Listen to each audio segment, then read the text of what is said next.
Assalamualaikum warahmatullahi wabarakatuh. Kami dari kelompok 2 akan memaparkan tentang perilaku biaya aktivitas dan perhitungan harga pokok produk berdasarkan aktivitas. Dengan saya, Dewi Jaya Lestari, NPM belakang 2082. Saya Hanifah Santi, NPM akhir 2023. Saya Indina Vita, NBM akhir 2026. Dasar-dasar perilaku biaya. Perilaku biaya merupakan istilah umum untuk mendeskripsikan apakah biaya berubah seiring dengan perubahan keluaran. Nah, jenis biaya berdasarkan perilakunya yang pertama biaya tetap. Biaya tetap itu biaya yang tidak berubah walaupun output produksinya berubah. Contohnya perusahaan itu menyewa gedung. Biaya selanjutnya biaya variabel. Biaya variabel itu biaya yang mengalami perubahan ketika terjadi perubahan output produksi. Jadi semakin banyak unit yang diproduksi itu makin banyak bahan baku yang dikeluarkan. Misalnya untuk memproduksi 100 pieces mm, handphone itu memerlukan 100 juta. Terus untuk memproduksi 200 unit itu memerlukan 200 juta. Biaya campuran itu komponen biaya tetap dan biaya variabel. Contohnya itu biaya gaji pegawai ditambah dengan komisi penjualan.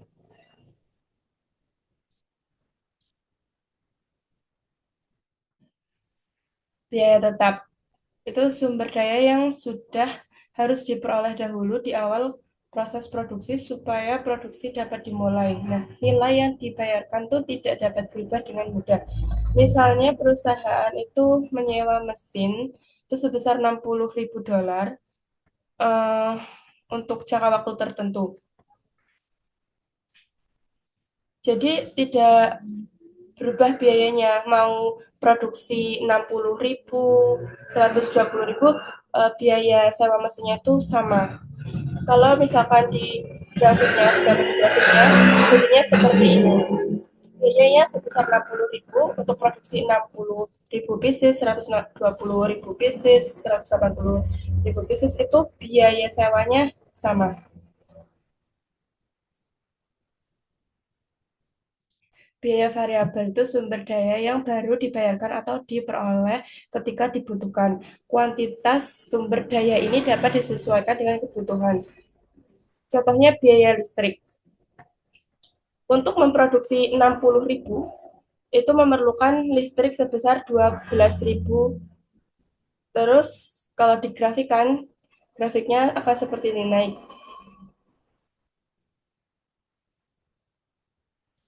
Biaya campuran itu biaya eh, dari komponen biaya tetap dan biaya variabel. Misalnya eh, perusahaan itu menjual pemanas sebanyak 40.000,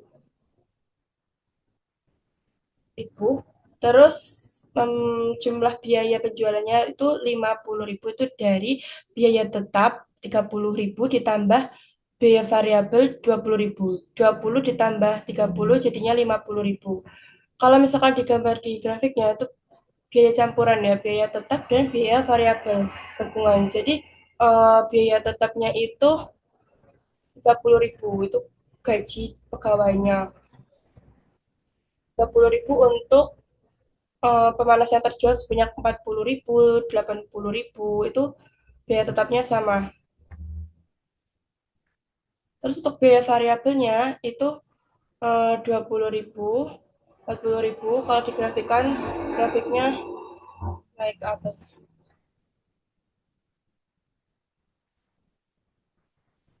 Aktivitas penggunaan sumber daya dan perilaku biaya.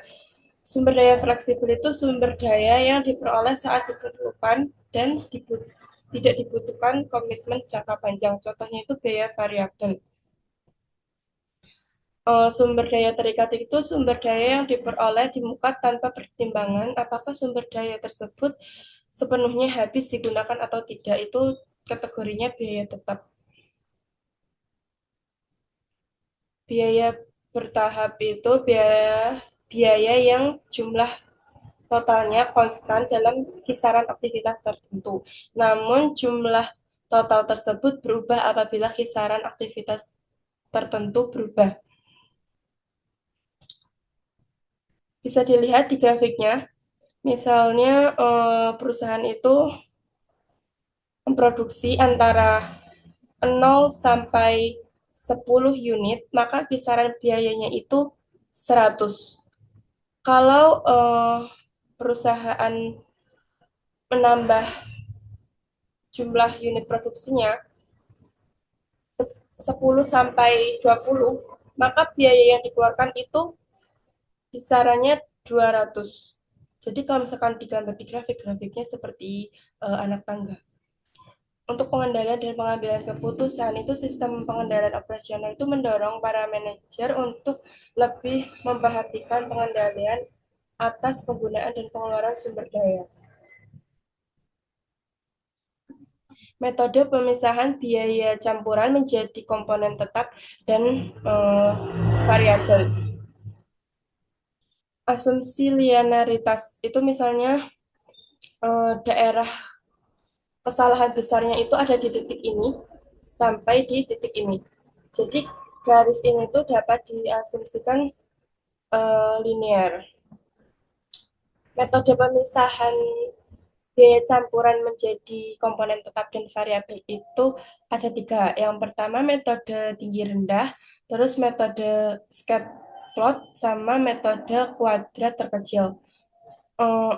Untuk contohnya itu metode tinggi rendah. Misalnya datanya dari bulan Januari sampai Mei. Biaya penyetelannya sekian, waktu penyetelannya sekian. Dimasukkan ke dalam rumus. Kalau misalkan biaya variabel itu rumusnya biaya tinggi dikurangi biaya rendah.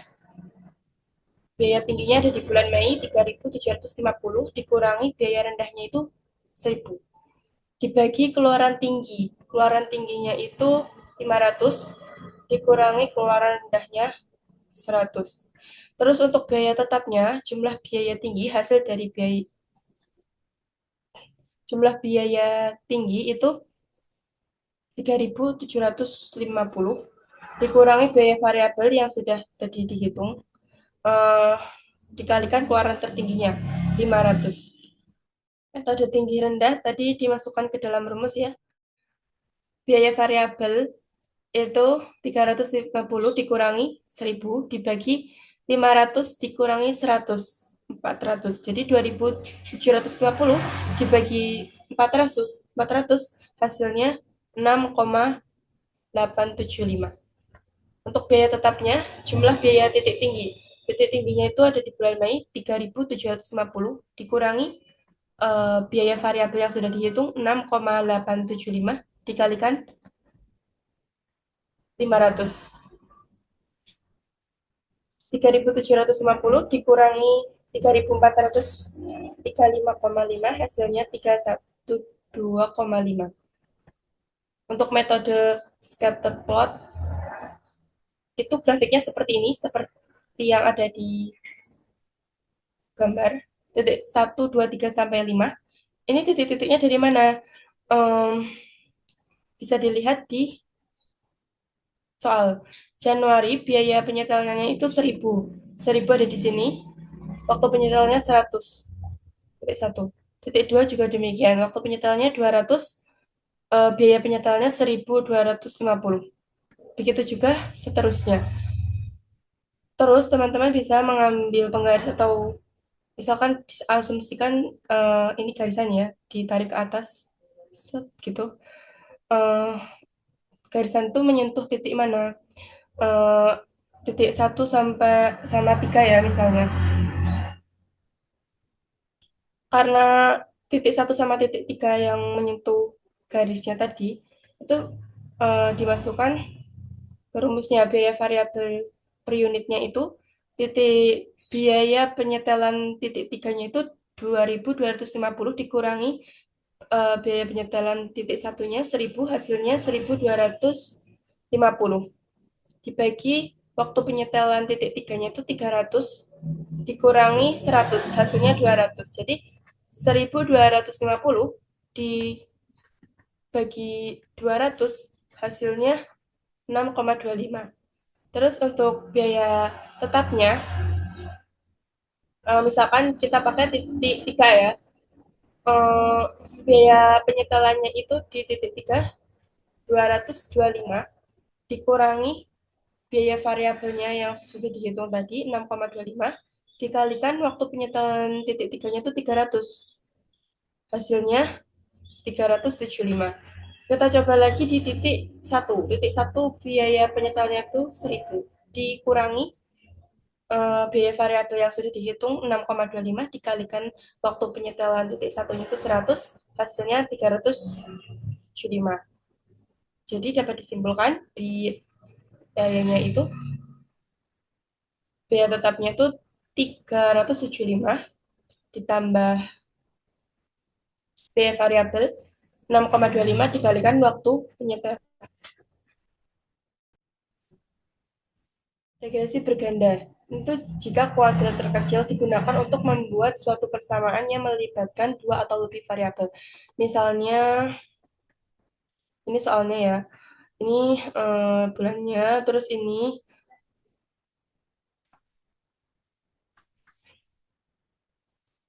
X1, ini X2, dan ini Y-nya. Hasilnya seperti ini. Itu artinya apa? Regresi berganda itu biaya variabelnya itu yang di sini tuh naik ya, karena jam kerjanya itu bertambah untuk mengejar target penjualan. Terus biaya tetap musimannya itu juga naik sebesar 501,88. Itu karena faktor cuaca atau suhu. Karena ini kan musim panasnya itu di bulan Mei sampai September. Jadi regresi berganda ini tuh manajemen bisa mengambil keputusan menetapkan target volume penjualan yang lebih tinggi di musim panas untuk mencapai BEP karena biaya tetap operasionalnya itu sedang membengkak. Setelah ini ada penilaian manajerial. Apa itu penilaian manajerial? Yaitu adalah penentuan perilaku biaya yang sangat bergantung pada pengalaman, pertimbangan, dan observasi masa lalu. Jadi daripada menggunakan rumus matematika yang rumit, manajer biasanya lebih memilih menggunakan pengalaman dan observasi mereka terhadap hubungan biaya pada masa lampau untuk menentukan mana biaya yang sifatnya tetap sama yang sifatnya variabel. Keunggulannya apa? Itu merupakan metode yang paling luas digunakan karena sangat sederhana. Karena sebelum menggunakan metode ini biasanya manajemen sudah berupaya memastikan kalau sebagian besar biaya di perusahaannya memang sudah jelas sifatnya. Itu tuh maksudnya itu udah jelas variabel atau tetapnya gitu. Jadi keputusan bisnis yang dibuat nantinya itu nggak terlalu sensitif atau terpengaruh oleh sedikit kesalahan dalam pengklasifikasian biayanya tadi. Kemudian penerapannya itu ada 4 cara. Yang pertama kategorisasi langsung, di mana dia itu mengabaikan biaya campuran. Jadi manajer secara tegas mengelompokkan biaya aktivitas tertentu murni dari kategori tetap dan lainnya murni menjadi kategori variabel. Jadi mereka sengaja mengabaikan kemungkinan bahwa suatu biaya itu bisa saja merupakan biaya campuran. Kayak contohnya itu sebuah perusahaan kimia, mungkin mereka menetapkan kalau bahan baku sama utilitas kayak listrik atau air itu dianggap sebagai biaya variabel karena sangat berkaitan dengan jumlah produksinya. Sedangkan semua biaya lainnya itu dianggap sebagai biaya tetap. Yang kedua ada aturan keputusan. Di sini manajemen menggunakan persentase tertentu sebagai aturan baku. Kayak contohnya itu manajemen membuat aturan kalau sebuah beban diketahui 75% sifatnya adalah tetap, jadi seluruh beban tersebut akan langsung dikategorikan sebagai biaya tetap. Itu juga sebaliknya, kalau misalnya 75% sifatnya variabel, maka semuanya dicatat sebagai biaya variabel. Yang ketiga ada pemisahan biaya campuran. Jadi manajer mengidentifikasi adanya biaya campuran, lalu menggunakan pengalamannya untuk membagi biaya tersebut ke dalam komponen tetap dan variabel. Kayak contohnya pada mesin fotokopi, misalnya pembayaran sewa mesin bulanannya tadi dimasukkan ke akun biaya tetap, Sedangkan biaya pembelian kertas sama tintanya itu dimasukkan ke akun terpisah seperti biaya variabel. Karena kertas dan tinta itu bergantung pada seberapa banyak mesin dipakainya gitu. Alright. Yang keempat ada penyempurnaan hasil statistik. Teknik perhitungan statistik di komputer kan emang sangat akurat untuk mengabarkan data masa lalu, tetapi komputer juga nggak bisa memprediksi masa depan yang menjadi fokus utama manajemen. Kayak contohnya manajer itu berpengalaman melihat hasil hitungan statistik, lalu membuat data-data aneh yang nggak umum yang bisa merusak perhitungan gitu. Manajer juga bisa merevisi estimasi tersebut untuk memasukkan proyeksi perubahan struktur biaya atau perubahan teknologi di masa depan yang biasanya nggak terbaca oleh data statistik historis. Nah, meskipun gitu, walaupun praktis, metode ini juga sangat bergantung pada subjektivitas manajer. Soalnya metode ini rentan terhadap kesalahan penilaian, terutama ketika manajemen memaksakan pemisahan biaya secara kaku hanya ke dalam opsi tetap ataupun variabel. Kemudian ada biaya per unit. Biaya per unit adalah jumlah biaya yang berkaitan dengan unit yang diproduksi dibagi dengan jumlah unit yang diproduksinya. Ada 3 tahap mendapatkan informasi biaya. Yang pertama mendefinisikan biaya. Definisi biaya produk itu kan sangat bergantung pada tujuan manajerial. Kayak contohnya untuk pelaporan keuangan eksternal, biaya produk hanya terdiri dari bahan baku, tenaga kerja langsung, sama overhead.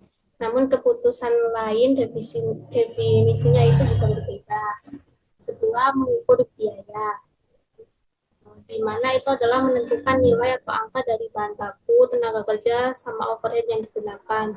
Kita menggunakan biaya aktual maupun angka perkiraan.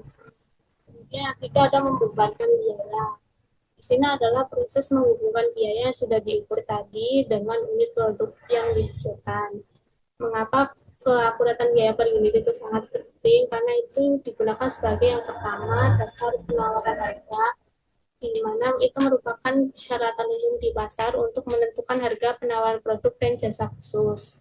Kemudian yang kedua ada panduan keputusan strategis. Ini sangat krusial untuk keputusan mendesain produk, menerima atau menolak pesanan khusus, sehingga mempertahankan atau menghentikan suatu produk atau jasa. Kemudian yang ketiga ada menghindari distorsi, karena keakuratan adalah hal yang mutlak, jadinya distorsi itu tidak dapat diterima karena bisa memicu keputusan bisnis yang salah. Kemudian ada perhitungan harga pokok produk berdasarkan fungsi, di mana perhitungan biaya produk berdasarkan fungsi itu membebankan biaya dari bahan baku langsung dan tenaga kerja langsung pada produk dengan menggunakan penelusuran. Untuk menghitung tarif keseluruhan pabrik itu, kita menggunakan kita pertama harus menghitung dulu tarif perkiraan overhead-nya, di mana overhead yang dianggarkan dibagi aktivitas yang diharapkan.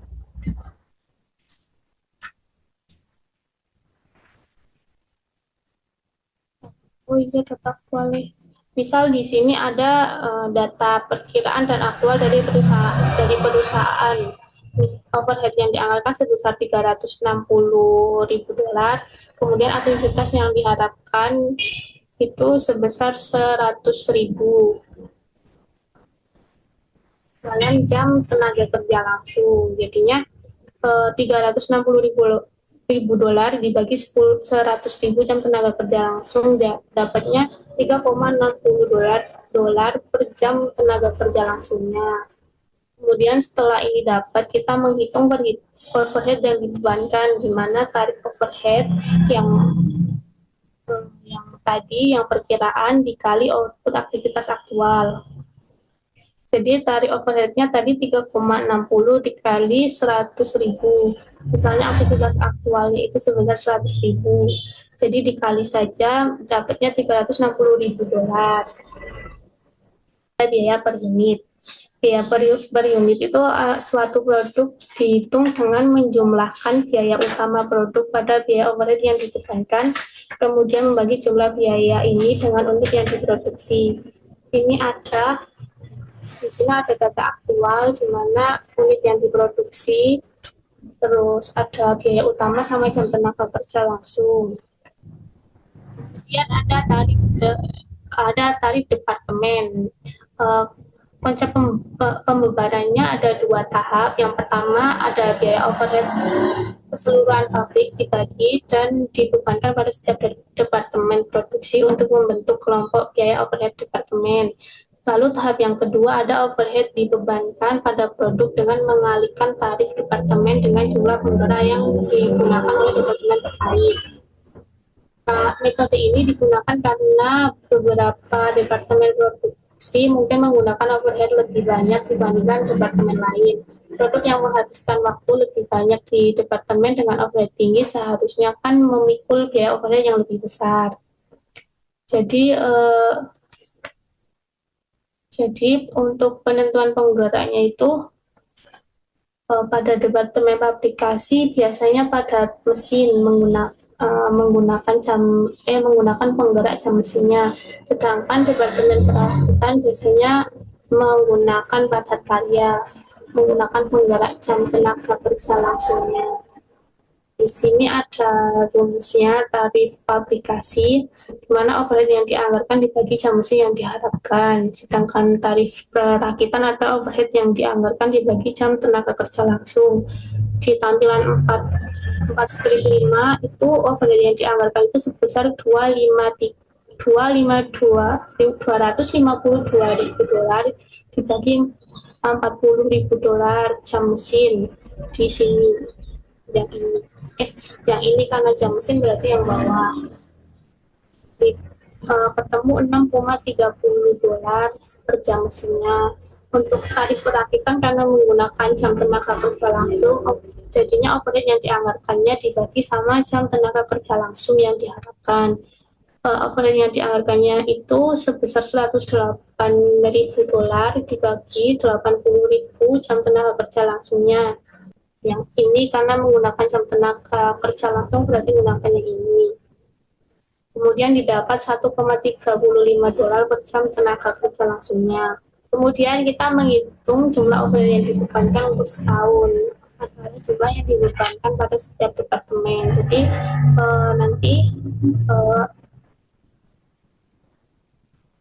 jadi jumlah overheadnya itu dibebankan per departemennya. Jadi misalkan di sini departemen aplikasi itu kan menggunakan jam mesin, jadinya ya tarif aplikasi tadi 6,30 dikali 40.000 jam mesin aktualnya yang ini.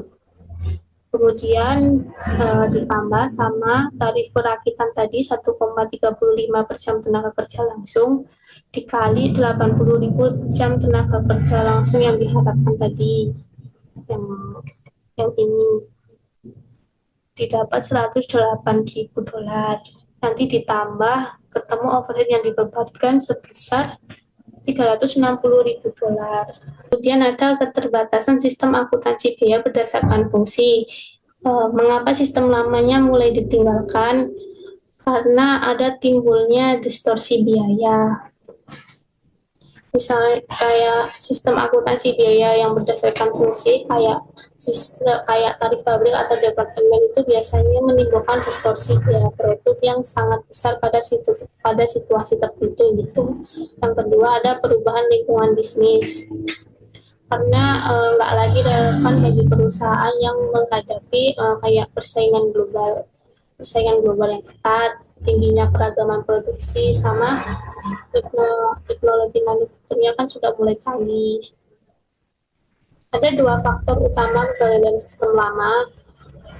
Pertama itu ada proporsi biaya overhead yang nggak lagi berkaitan dengan unit terhadap jumlah keseluruhan biaya overhead yang ternyata sangat besar. Kemudian yang kedua, tingkat keanekaragaman produk yang diproduksi perusahaan biasanya sangat besar. Dan ada gejala sistem biaya yang ketinggalan zaman. Jika perusahaan masih memaksakan sistem lama, akan muncul beberapa gejala dalam operasional bisnis, kayak hasil dari penawaran harga itu bisa sangat sulit dijelaskan. Biasanya kalah tender meskipun penawarannya kecil. Terus harga jual yang ditawarkan pesaing bisa tampak tidak wajar dan tidak terlihat realistis. Kemudian produk yang sebenarnya sulit diproduksi malah menunjukkan angka laba yang tinggi. Bisa juga departemen operasional merasa tidak percaya sehingga beberapa departemen akhirnya membuat sistem akuntansi biayanya sendiri. Kemudian akar masalah overhead yang tidak terkait unit. Yang pertama ada asumsi yang keliru, kayak penggunaan tarif keseluruhan pabrik itu berasumsi bahwa pemakaian semua sumber daya overhead pasti berkaitan erat dengan jumlah unit yang diproduksi. Kemudian ada kenyataan di lapangan, ada banyak aktivitas overhead yang ternyata biayanya enggak dipengaruhi oleh jumlah unit, melainkan dipengaruhi oleh jumlah pesanan atau batch. Kayak contohnya biaya penyetelan mesin peralatan dan biaya rekayasa teknik produk.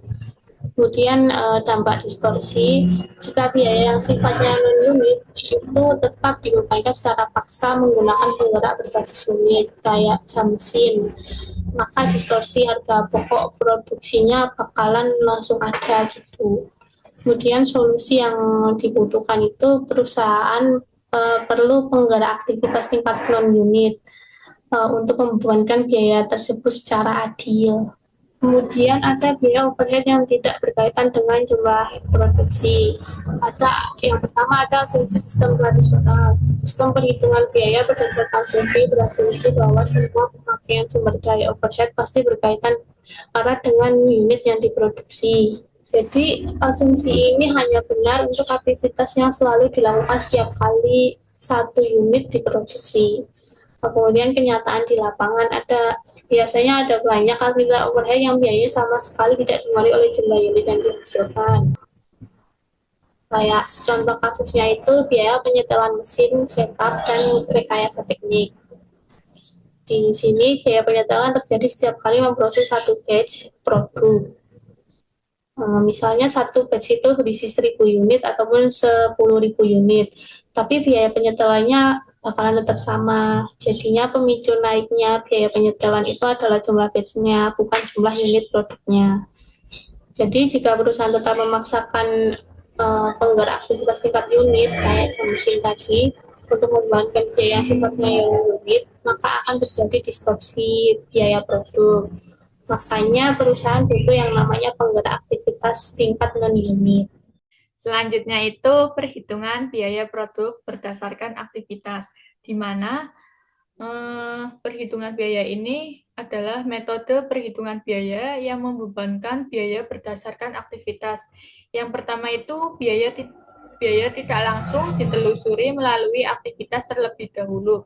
Jadi biaya yang tidak bisa langsung diberikan ke produk tidak langsung juga dibebankan ke produk, tetapi dicari terlebih dahulu aktivitas apa yang menyebabkan biaya itu muncul. Yang kedua itu, setelah itu baru dibebankan ke produk menggunakan cost driver. Setelah semua biaya dikumpulkan berdasarkan aktivitas, baru kita menentukan berapa besar sih biaya yang harus diterima setiap produknya. Sebagaimana dinyatakan dalam tabel ini, di mana tarif keseluruhan pabrik ini di nirkabelnya itu 11,40, regularnya itu jumlahnya 738.000. Ini sumbernya hasilnya itu dari tampilan 4/3. Yang kedua itu tarif departemen, nirkabelnya itu 10,73, regularnya itu 10,69. Sumbernya itu ada di tampilan 4/6. Yang ketiga itu tarif aktivitas, di mana nirkabelnya itu 21,60, regularnya itu 9,60. Sumbernya itu ada di tampilan 4/10. Selanjutnya itu ada langkah-langkah dalam penetapan biaya berdasarkan aktivitas. Yang pertama itu mengidentifikasi aktivitas yang ada di perusahaan. Jadi perusahaan ini harus mencari tahu terlebih dahulu kegiatan apa saja yang dilakukan dalam proses produksi atau pelayanannya. Intinya dari perusahaan itu harus mencatat semua kegiatan yang menyebabkan biaya itu muncul. Yang kedua itu mengelompokkan biaya ke dalam setiap aktivitas. Jadi setiap aktivitas itu harus punya kumpulan biayanya sendiri. Yang ketiga itu menentukan cost driver untuk masing-masing aktivitas. Jadi setelah biayanya itu dikelompokkan, kita harus menentukan apa saja sih yang menyebabkan biaya aktivitas itu berubah. Yang keempat itu membebankan biaya ke produk berdasarkan penggunaan aktivitas. Jadi, setelah melihat produk mana yang menggunakan aktivitas tersebut, selanjutnya itu ada pembebanan biaya pada aktivitas. Setelah aktivitas didefinisikan dan dideskripsikan, berikutnya adalah menentukan berapa banyak biaya untuk melakukan setiap aktivitas. Aktivitas menggunakan sumber daya seperti tenaga kerja, bahan energi, dan modal.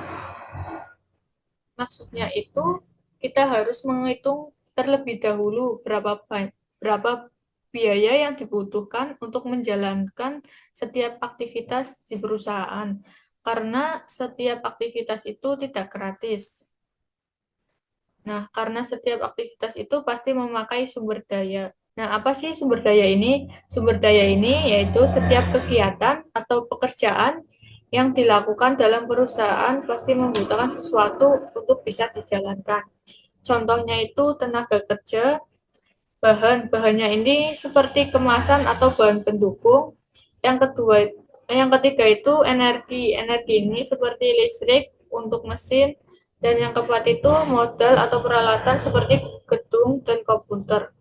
Sebagai contoh, manajer Departemen Kartu Kredit Spring Page memperlihatkan penggunaan tenaga kerja.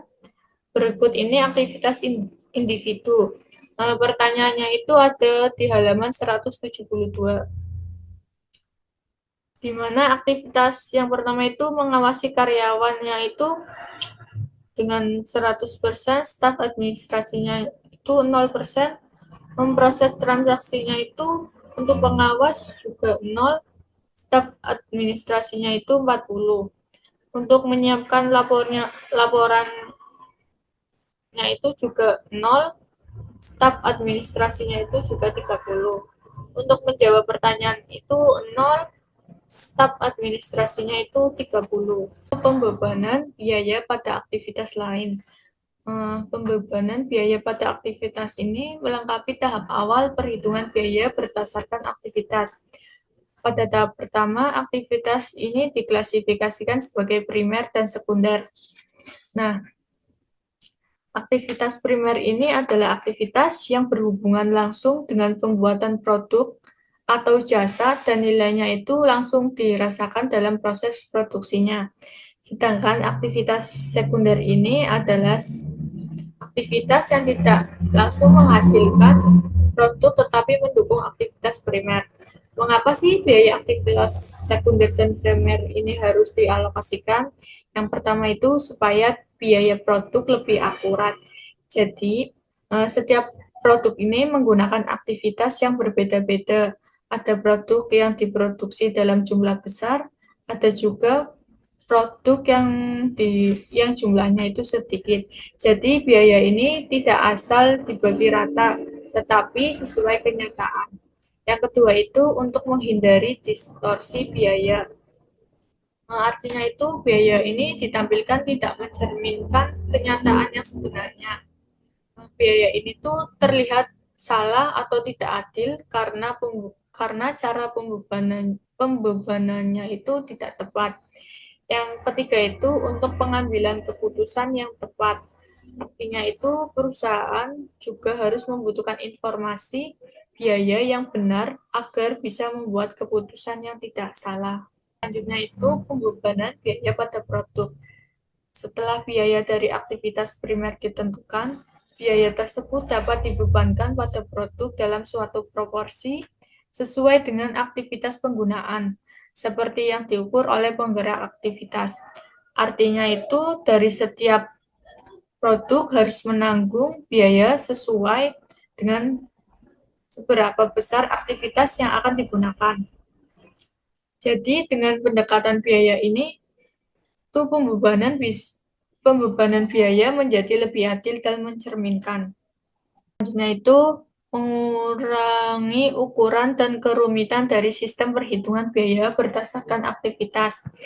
Yang pertama itu mengurangi jumlah tarif dengan menggunakan rasio konsumsi. Salah satu cara yang sangat langsung untuk mengurangi jumlah tarif ini adalah mengumpulkan semua aktivitas yang memiliki rasio konsumsi yang sama dalam satu kelompok biaya. Artinya tuh pengurangan jumlah tarifnya itu dapat dilakukan dengan menggabungkan aktivitas yang memiliki rasio konsumsi yang sama ke dalam satu kelompok biaya. Yang kedua itu mengurangi jumlah tarif melalui aproksimasi ABC. Salah satu cara mengurangi jumlah tarifnya itu adalah dengan hanya menggunakan aktivitas yang paling mahal dan menggunakan penggeraknya untuk membebankan biaya pada produk. Jadi, salah satu cara ini menyederhanakan sistem ABC dengan hanya menggunakan aktivitas yang memiliki biaya paling besar. Pada aktivitas ini biasanya menyumbang sebagian besar total biaya dan memiliki dampak signifikan terhadap biaya produk. Perhitungan biaya ini menggunakan metode tradisional dalam akuntansi biaya, di mana metode ini mengelompokkan biaya berdasarkan fungsi utama dalam perusahaan, seperti fungsi produksi, pemasaran, dan administrasi. Sekian presentasi dari kelompok kami, kurang lebihnya kami mohon maaf. Wassalamualaikum warahmatullahi wabarakatuh.